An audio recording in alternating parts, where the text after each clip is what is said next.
हाय, तर स्वागत आहे तुमचं माझ्या न्यू व्लॉगमध्ये। तर बघा अशी मस्त मस्त आज बनवलेले मी बेसन लाडू। तर बेसन लाडू आमच्या इथं फार आवडतात, म्हणजे खूपच आवडतात, पण मला बुंदीचे लाडू आवडतात, पण इकडं कोणाला नाही आवडत। म्हटलं चला झाकून वगैरे ठेवूया, मला जायचं आहे शॉपिंगला आज। तर चला असे मस्त लाडू वगैरे झाकून ठेवले आणि मी एवढी थकलेली OMG। मग कशी बशी तयार झाली आम्ही, हम दो हमारे दो निकले बाहर घुमने। तर घुमायला नाही तर आम्ही चाललेलो शॉपिंगला। तर दिवाळीची शॉपिंग खूप करायची आहे, तर चला करूया। एवढी गर्दी आहे, बापरे OMG, अशी गर्दी होती, लय गर्दी होती, काय माहिती का, काय माहिती दिवाळी होती म्हणून होती काय, तुम्ही पण ऐकताय म्हणला। तर चला तुम्हाला सांगते, ही पप्पाची परी पप्पा सोबतच असते, एवढी भीड भीड भीड भीड, पण भीडमधून नाही घ्यायचं आपण, घ्यायचं मोठ्या दुकानातून कपडे भारी आणि क्वालिटी। तर हे बघा इकडं माझ्या पप्पाच्या परीला हे ड्रेस आवडलेला, मग ती पप्पांच्या पसंतीचेच कपडे घेते, पप्पांनाच दाखवते, पप्पांनाच हे करते, मग ते त्यांचं ते बघतात। मग आम्ही गेलो मोठ्या कन्येला ड्रेस घ्यायला। तर तिला मी ड्रेस घेतला, हा नाही पर्पल तिकडं मागं, आणि मग तिला नाईटला घालायला घेतला आणि डेलाही घालायला घेतलं। मग दुसऱ्या शॉपमध्ये गेलो, 2 ड्रेस घेतले, मोठीला छोटीला पण 2 घेतले, मोठीला पण 2 घेतले। आमच्या इथं 2-2 असतात, त्याच आमच्या लक्ष्मी नाही का, आमच्या लकी आहेत खूप। मग मी गेले साड्याच्या दुकानात, मी तर एवढ्या साड्या घेतल्यात बापरे, तुम्हाला लास्टला दिसनच। तर ही वाली घेतली दिवाळी दिवशी घालायला, तर छान आहे ना, कलर थोडासा हे वाटतो नाही का, VIP कलर वाटतो तो। आणि हे वाली घेतली आमच्या ननंदबाईला, आणि हातली माझ्या आईलाही घेतली। आणि इकडे खूप साऱ्या साड्या घेतल्या सासूबाईंना, ते एवढ्या साड्या घेतल्या तुम्हाला काय सांगू। तर हे माझ्या आईला बघत होते, पण हिरवीच पसंत आली, मग एवढ्या 6-7 साड्या घेतल्या मी। आणि मग गेलो सासऱ्यांसाठी कपडे घ्यायला, सासऱ्याकडनं कपडे घेतले। मग फिरून फिरून एवढी भूक लागायला लागली ना आमच्या घरच्यांना, एवढी मिसळ आवडते माझ्या पोरांना, तिच्या पप्पांना आणि त्यांना, पण त्यांच्यासोबत मला पण खायला लागतं माहिती आहे का। मग कशी बशी खाल्ली आहे बघा, तरी होती थोडी, जास्त नाही होती तरी।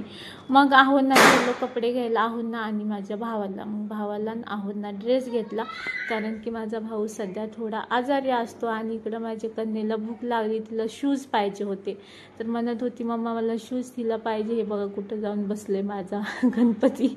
मग फायनली आम्ही घरी आलो, बापरे एवढी शॉपिंग केली, चला दाखवते। इकडे एवढ्या पिशव्या आहेत आणि इकडं एवढ्या पिशव्या आहेत, तर एवढी सारी शॉपिंग झालेली आमची। तर चला तुम्हाला परत एकदा दाखवते, आलेल्या पोरं एवढं बघायला बसतात नाही का, कुठली घेतली कुठली घेतली। मग मी सगळंच घेतलं, बेडशीट वगैरे नाही का, पायपुसणे, एवढं सगळं मी शॉपिंग केली। आणि मग माझ्या पोरी त्यांचे ड्रेस बघत होत्या, हे बघा। तर मग त्या बहिणीचं चाललं होतं काहीतरी। इकडं ही साडी आहेत माझ्या, खूप साऱ्या साड्या घेते बाबा मी, काय करू सांगा तुम्हीच। मला खूप साड्याची आवड आहे, पण मी घालत नाही जास्त, पण घेते। इकडं शूज वगैरे घेतले पोरांनी खूप सारी, आहे बघा। ही छोटीशी चप्पल आहे, मोठीचं बूट तिकडं बघा, ती बसली होती मम्मी मला बूट पाहिजे, मग तिने वाला तो बूट घेतला। आणि हे बघा माझी पोरगी पिकनिकला गेली होती ना, तर ती म्हणत होती मम्मी माझ्या पिकनिकचा पण व्हिडिओ टाक ना, तर त्यांनी फुल एन्जॉय केला होता, पिकनिकला गेली होती बघा। तर चला हे पण टाक म्हणली होती व्हिडिओमध्ये, म्हणून मी टाकलं बरं का। तर हे कालचं आहे, हे बघा कसं छोटं मुलं मस्ती करतायत बसमध्ये। तर चला हे पोरांची मस्ती मग वगैरे चालली। माझी पोरगीच कुठे मला अजून नाही दिसली, तुम्हाला दिसली तर सांगा बरं कमेंटमध्ये। खरंच मी किती वेळा व्लॉग बघितला, पण व्हिडिओ मला काही दिसलंच नाही, त्यांच्या टीचरनी पाठवला होता। आणि पोरं इकडे एवढी मजा करत होते नाही का, पिकनिकच्या बसमध्ये सॉन्ग वगैरे लावलं होतं। चला त्यांना करू द्या मस्ती, तुम्हाला दाखवते पुढं। तर माझी पोरगी काही दिसलीच नाही मला, तुम्हाला दिसली असेल तर नक्की सांगा। मग घरी आले आणि चला म्हटलं तुमच्याशी साड्या शेअर करा, कुठल्या कुठल्या घेतल्यात। हे बघा ह्या दिवाळी दिवशी घालायला ह्या 2 घेतल्या, आणि एवढ्या साड्या घातल्या डेली यूजसाठी। तर चला माझी एवढ्या साड्याची शॉपिंग झाली, कपाट्यात जागा नाही ठेवायला, पण